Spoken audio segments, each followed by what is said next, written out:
बिस्मिल्लाहिर्रहमानिर्रहीम। अस्सलाम वालेकुम। उम्मीद है कि आप सब खैरियत से होंगे। आज हमारा टॉपिक है फोटो रेस्पिरेशन।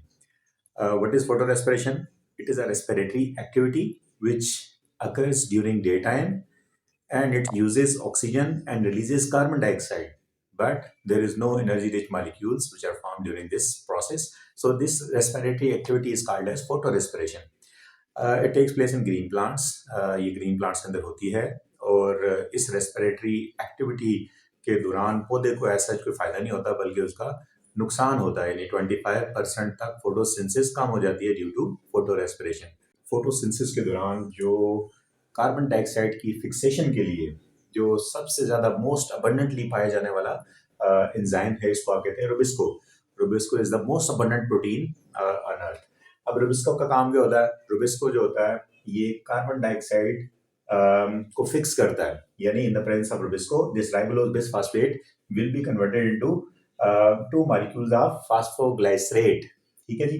ये 5 मॉलिक्यूल्स राइबोलोज बिसफॉस्फेट के और एक मॉलिक्यूल कार्बन डाइऑक्साइड का मिलके एक अनस्टेबल 6 कार्बन कंपाउंड बनाते हैं, which quickly splits into 2 molecules of 3 carbon phosphoglycerate. And then आपने पढ़ लिया कि 1,3 bisphosphoglycerate and then glyceraldehyde 3 phosphate, and then इससे ग्लूकोज बनता है, और रिमेनिंग जो 5 मॉलिक्यूल्स होते हैं they are involved in regeneration of this precursor molecule. So this was the normally C3 cycle जो आपने पढ़ लिया thanks to the rubisco which is involved in this carbon dioxide fixation. But sometimes ऐसा होता है जब कार्बन डाइऑक्साइड की concentration हो जाए कितनी, बिलो 50 ppm पार्ट्स पर मिलियन। यानी कार्बन डाइऑक्साइड की कंसंट्रेशन जब 50 पार्ट्स पर मिलियन से कम हो जाती है, तो उस वक्त ऑक्सीजन का लेवल इस मेसोफिल टिश्यूज के अंदर हाई होता है। तो अब रुबिस्को के अंदर ये एबिलिटी है, रुबिस्को के अंदर ये एक एबिलिटी है कि इसके अंदर 2 एक्टिव साइट्स हैं। One of the active site is meant for attachment with carbon dioxide, and it is involved in carbon dioxide fixation and Calvin cycle or C3 cycle. But the other active site, जो दूसरी active site है, ये किसके साथ bind होगी? Oxygen के साथ bind होगी। ठीक है जी। तो this active site is evolved as far as oxygen binding is concern. शुरू में मसला नहीं था, शुरू के अंदर ऑक्सीजन की कंसंट्रेशन नेचर में बहुत कम थी, जब एवोल्यूशन की अर्ली स्टेज थी, तो उस वक्त ऑक्सीजन का लेवल वैसे ही कम था। So photo respiration was not a problem for long. But with the passage of time, जब ऑक्सीजन की कंसंट्रेशन बढ़ती चली गई, और उस वक्त फोटो रेस्पिरेशन जो था activity, it becomes more common in plants. अब क्या होता है, जब कार्बन डाइऑक्साइड की कंसंट्रेशन 50 पार्ट्स पर मिलियन से कम हो जाती है मेसोफिल टिश्यूज के अंदर, उसकी रीजन क्या होती है? उसकी रीजन है कि अगर हॉट एनवायरनमेंट है जिसके अंदर टेम्परेचर बहुत हाई है, वाटर लॉस कट डाउन करने के लिए प्लांट्स होते हैं दे क्लोज देयर स्टोमेटा। अब उनके स्टोमेटा जब क्लोज होंगे तो जाहिर मजीद कार्बन डाइऑक्साइड बाहर से नहीं आएगी, और जो मेसोफिल टिश्यूज के अंदर कार्बन डाइऑक्साइड है वो यूज हो रही है कैल्विन साइकिल के अंदर। सो नेचुरली कार्बन डाइऑक्साइड का लेवल मेसोफिल टिश्यूज के अंदर डिक्रीज हो जाएगा। जैसे ये 50 पार्ट्स पर मिलियन से कम होगा, तो रुबिस्को जो होगा ये वाला काम छोड़ के, यानी कार्बोक्सिलेज एक्टिविटी छोड़ के, it will engage in oxygenase activity. ये ऑक्सीजनेज एक्टिविटी की तरफ एंगेज हो जाएगा और ये काम रुक जाएगा। सो जो फोटोसिंथेसिस का जो लाइट इंडिपेंडेंट रिएक्शन है, जिसमें पौधा जो होता है लाइट रिएक्शन की प्रोडक्ट को यूज करते हुए कार्बन डाइऑक्साइड को फिक्स करता है, ये प्रोसेस स्टॉप हो जाता है, लिहाजा फोटोसिंथेसिस जो होती है वो स्टॉप हो जाती है। और दूसरी तरफ ये एंजाइम ऑक्सीजन को बाइंड करता है।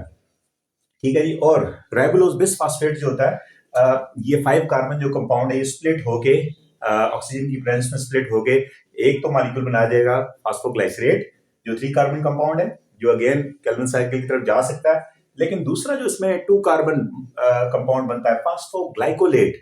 फास्फोग्लाइकोलेट is a 2 carbon compound which is toxic one, and इसको रेगुलराइज करने के लिए फास्फोग्लाइकोलेट में से एक फास्फेट ग्रुप रिमूव कर दिया जाता है, then it is turn into glycolate.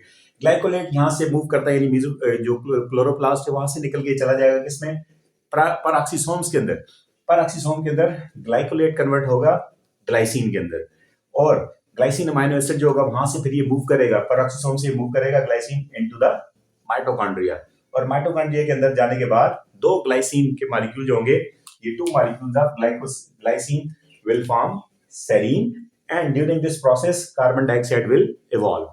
तो अब ये जो फोटो रेस्पिरेशन का जो मैकेनिज्म है, इसमें रेस्पिरेशन हो रही है, यानी ऑक्सीजन ऑक्सीडेशन हो रही है और कार्बन डाइऑक्साइड निकल रही है, लेकिन पौधे को एज सच इसका कोई फायदा नहीं हो रहा, बल्कि पौधे का जो जो प्लांट्स के अंदर, ग्रीन प्लांट्स के अंदर जो कार्बन डाइऑक्साइड फिक्सेशन का जो प्रोसेस था वो कम हो गया। और Rubisco which has to be engaged in Calvin cycle or C3 pathway, now it is engaged in photorespiration। ये प्रोसेस स्टॉप हो जाएगा और ये प्रोसेस जारी रहेगा, और अल्टीमेटली इस सारे प्रोसेस के दौरान में, यानी जिसमें फास्फोग्लाइकोलेट ग्लाइकोलेट कन्वर्ट होगा, ग्लाइकोलेट ग्लाइसिन में और ग्लाइसिन सेरीन में कन्वर्ट होगा, इस सारे प्रोसेस के दौरान it will utilize product of light reaction, यानी इस दौरान में एटीपी और NADPH2 यूटिलाइज होंगे इसमें, और पौधे को ऐसा जिसका कोई फायदा नहीं होगा। सो ये जो प्रोसेस है photo respiration, actually it reduces ability of plant to photosynthesize. This photorespiration process was not initially a problem, but it becomes problem when oxygen concentration becomes higher and higher over the period of time, and whenever plants stomata are closed, then concentration of carbon dioxide eventually decrease and plant will engage itself into the photorespiratory activity.